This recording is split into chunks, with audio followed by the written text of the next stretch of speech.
So we just finished season 1 of Trapped in a Dating Sim over on Patreon, so I am excited to jump into season 2, see what it has in store for us.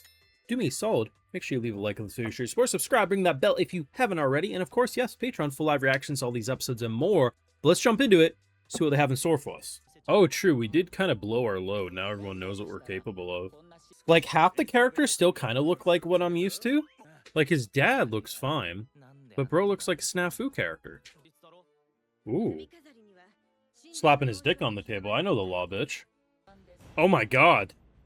Bro, we just gave her the fucking necklace. So she actually did have a pretty shitty life. I mean, I can understand that. Keep in mind, too, like, had she been our MC, we'd be rooting for her. It's all about perspective, right? Oh, she has you wrapped around her finger now. When you help someone seemingly at their lowest, once they're emotionally stable again, they're going to remember you were there for them and they'll become the biggest ally. We're probably getting into something similar to Last Boss Queen Season 2, where shit's not really going to follow the game that he knows anymore. Wait, he grew his mustache back? I thought we laser hair removal that shit. It wasn't going to regrow. Ah, he glued it back on. Like, I'm not saying it's as intimidating as fucking Tanya was in the latest Saga of Tanya the Evil episode, but Jesus Christ. Crazy day for intimidating aura, huh? What the fuck is going on? Now, here's the thing. I am a huge freaking fan of the show. I loved season 1. Watched it over the course of a week. It was a great time. Much better than I was expecting, and to be honest, it was just insanely fun. And it's really funny because as I was covering it, I was hearing that apparently a lot of people, they're like, oh, they wanted a higher production value. They wanted things to be better. And to me, it just kind of feels like a careful what you wish for moment. Because studio did not change. Character designer did not change, but apparently this is closer to the OG source material. But I gotta be honest, I'm not a fan of the new style, guys. I actually think season 1 looked pretty freaking good for the most part. There's some things, and sometimes the animation kind of mid, but the actual character designs in the first season I felt were so bright and beautiful. There was a lot of detail and expression, and there's something about season 2 now where everything just feels a lot more dull. And I know I'm being a little negative right at the get-go, but you gotta understand. This, in general, like, all the colors are a lot more muted. Our MC, the characters, there's just something different now. And honestly, I thought I was going a little crazy at first. Maybe I was just going a little schizophrenic. But in general, I'm just not a huge fan of the new art style. And there isn't a whole lot of discussion currently as of the recording of this video, but based on what I can see discussion, there is a lot of like, damn, it's going to take a bit to get used to these art style. And I'm sure a majority of my comments will be like, I'm fine with it, blah, blah, blah. But listen, it's not usually where I'll be like, okay, yeah, this ain't doing it for me.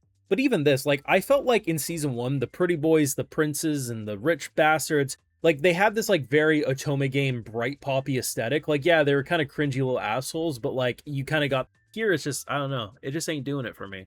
I just had to get that off my chest. I'm not going to spend every single video being like, oh my god, but it's something that needs to be said. I personally am not a huge fan of the new art style.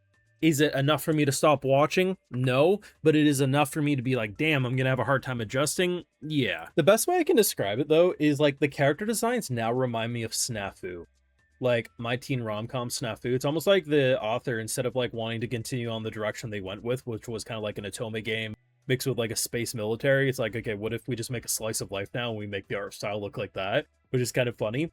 The thing about season 1 and, you know, what I like about what's happening currently in season 2 is that the transition of a guy who, like, was playing his sister's Otome game, hated it massively. The guys are treated like shit. He's like, fuck this world, then gets trapped in the world, tries everything in his power to be a mob character, but just obviously falls upwards and just becomes more and more important to the point that, like, thousands of women want to have his babies. Which is really funny because at the end of the day, I mean, that would be the exact opposite of what the mob lifestyle that he wants to have happen would be, right? And the idea of you pretty much developing this throuple, which is these three, as you have both Anji as well as Livia, who, you know, very much are into him. It's very interesting because when the two of them are alone, both Livia and Anji, like, you can tell, like, they're into each other, but then, like, obviously they have, in fact, like, dead ass, this isn't just a, like, oh my god, you're kind of like, you can just tell by the end of the story. It would be surprising if all three of them weren't in one big-ass relationship when it's all said and done. I would honestly be shocked. But the dynamic and watching them grow and everything over the course of the first season, I thought was really, really great. Especially because you have, like, a friendship brewing between a very rich person, someone who's supposed to be poor nothing, who essentially had her title of heroine stole from her because of the other isekai character who essentially is like, I'm going to be the protagonist, so I stole the role away. So she gets the short end of the stick of having all the dumb aspects, and then he ends up as the mob character having all the better aspects. It's such a fun show. And at the end of the day, I just really fuck with Leon as an MC because he's the right blend of being an asshole, but he's not to like an ungodly amount that you just want to see him suffer. It's just more of like when he's too much of an asshole, you're waiting for him to get smacked upside the head with reality or something, or his little flying halo looking robot, something like that. And in general, that's why I really like season 1. And with season 2, episode 1, it's pretty much just an immediate continuation. As someone who literally finished season 1 yesterday, there's no gaps. It's just a natural transition into the next arc. Bro's out here just like, oh yeah, I got a legendary necklace. Oh fuck, I gotta give the legendary necklace back up because I'm gonna get shot otherwise. Oh wait, that's going to my worst girl. Okay, that's fine, I suppose. And now we're her fucking bodyguard as we help her treasure hunt.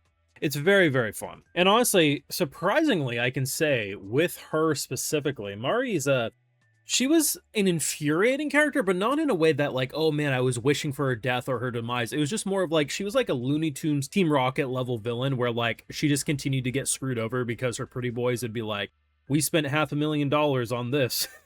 Like in season 1, they built a fucking stupid suit to battle Leon, and then it was supposed to explode, and then he had to destroy it so they wouldn't die.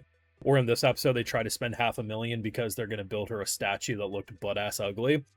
Like, she's just very comedically, like, falling on her face. In this episode, they give a little more information about her previous life and, like, probably why she's struggling and, you know, forcing herself to be that protagonist. But yeah, it's kind of interesting because I realized it watching this episode. The difference between her and Leon is that Leon has been forced to grow outside of his original personality, which was very hostile, very, very much you wanted to smack him upside the head. Where she's never been able to be forced into that growth role because everyone sniffs her own farts, right? They say, oh my god, no matter what you do, you're fantastic. Where Leon constantly was getting his shit pushed in and was actually forced to see different opinions and beliefs, which forced him to grow past that everything sucks into this world to, oh, there's some aspects I actually find beautiful. So it's very interesting watching essentially himself, who just didn't grow, versus obviously the character we've been following, right? But I mean, in general, Trapped in a Dating Sim is a really good show. It's surprisingly deep for what you think it's going to be. It's not some magnum opus that like, oh my god, it's the greatest thing we've ever seen. But man, like, season 1 was one of the easiest watches I've done this entire year. And while I am definitely disappointed by the new art style, I'm sure half the people will be like, I like it better, it's more faithful. That's great for you. I'm just saying I don't fuck with it. Is it enough to ruin it for me? No, I still very much like the content, and thankfully the content is exactly the same as season 1. So I'm not in a situation where both story and, you know, art style have changed. It's just the art style. It'll take me a couple episodes, but I'll get there in the end. And, you know, it's easier to adjust to a new art style when you immediately like the new one. For me, it's not that it's bad. It's just, I think it's a downgrade from where season 1 was. But I don't know, maybe everyone will flame me for having that opinion. Brandon, you're too negative, as they also criticize me for being too positive. It's like, no, I like what I like, and I still really like the show. I just want to give my opinions on the things I don't like, you know what I mean? But you let me know your thoughts, whether you are a fan of the new art style or you prefer the old one. Let me know down in the comment section below. Leave a like, share, support, subscribe, ring that bell if you haven't already, and Patreon for live reactions to every single one of these episodes. Do live over there, and we'll continue to live over there no matter what. If I see enough demand, though, we can do this one weekly on YouTube as well, so let me know.